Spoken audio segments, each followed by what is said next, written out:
Hello, and thank you for joining me today.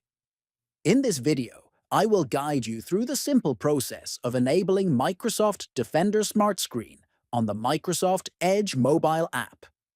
Activating this feature helps protect your device from malicious websites and downloads. First, open the Microsoft Edge mobile app on your smartphone.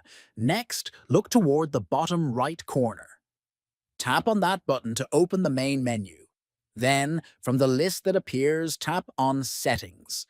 After that, scroll down and find the section labeled Privacy and Security. Tap on it. Finally, find the option labeled Microsoft Defender SmartScreen and toggle it on to enable this protective feature.